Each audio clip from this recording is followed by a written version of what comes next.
Cześć, tu Andzia. Dziś pokażę Wam coś naprawdę wyjątkowego. To taki specjalny element, który możesz dodać do swego brzmienia i od razu nadać mu vintage'owy klimat. Ten film nie jest w żaden sposób sponsorowany, po prostu to jest coś, co używam w większości swoich nagrań i praktycznie na co dzień. I pomyślałam sobie, że fajnie byłoby o tym opowiedzieć. Dobra, lecimy.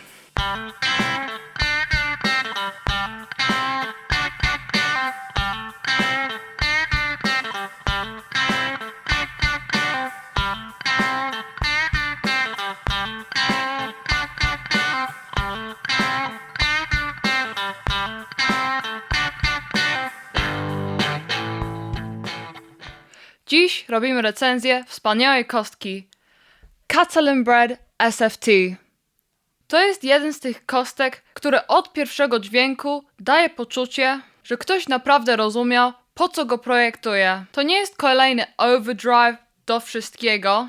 To świadomie zaprojektowany analogowy preamp czy overdrive, który przenosi nas w czas. Punktem wyjścia był bardzo konkretny cel: stworzyć potężny overdrive inspirowany wzmacniaczami Ampeg. I właśnie tu się zaczyna ciekawa historia, bo w trakcie projektowania okazało się, pomimo tego, że stare Ampegi oryginalnie były do basu, ta kostka SFT nie tylko brzmiała wspaniale z basem, ale też z elektryczną gitarą. Podobno w latach 60. dużo gitarzystów grało na wzmacniaczach oryginalnie stworzonych do basu.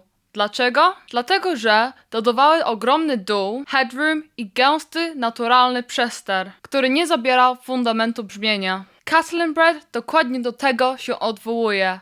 Czas innowacji rocka. Jak mam włączoną tą kostkę, gitara brzmi, jakby była przepuszczona przez wzmacniacza Keitha Richardsa i nagrana na taśmę. Na pierwszy rzut oka SFT jest banalnie prosty.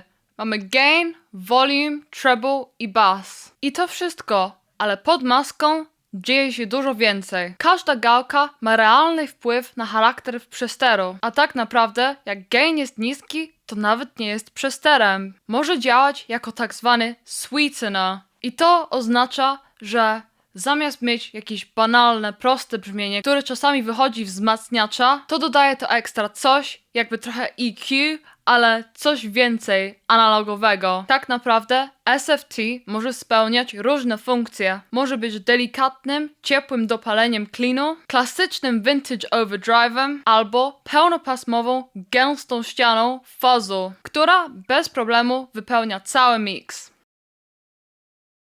Kluczowym elementem tej kostki jest przełącznik Stones i Stoner i to oznacza rozszerzoną paletę dźwięków. Tryb Stones, który oczywiście odnosi się do brzmienia Rolling Stonesów, to miękki, vintage'owy clipping, pełen środka, lekko skompresowany, bardzo muzykalny i idealny do klasycznego rocka, bluesa, riffów Rolling Stonesów i też granie dynamicznie prawą ręką. A tryb Stoner ma bardziej nowoczesny i agresywny charakter. To wciąż ten sam DNA Ampega, ale z dwóch różnych perspektyw. Od taśmowego vintage do nowoczesnej, gęstej ściany dźwięku. SFT to 100% analogowa kostka. I to natychmiast słychać. Nie chodzi o brud, ale reakcję na artykulację. Czyli jak mocno uderzasz w strunę, jak cofasz volume gitary i jak kostka reaguje na inne efekty. W sumie trochę się zachowuje jak prawdziwy przedwzmacniacz, a nie efekt. Żaden cyfrowy efekt nie odda ten sam nieliniowość, która sprawia, że dźwięk oddycha. Ale teraz już wystarczy tego wszystkiego gadania. Czas na granie.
W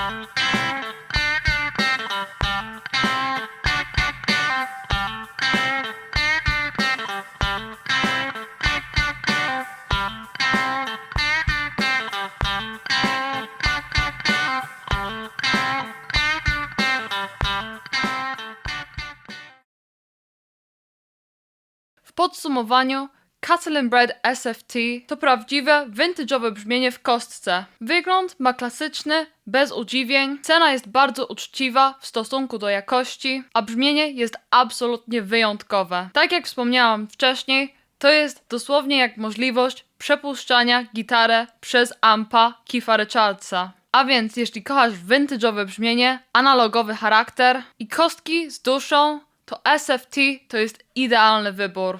Mam nadzieję, że odcinek był ciekawy i zobaczę Was w następnym. Pa!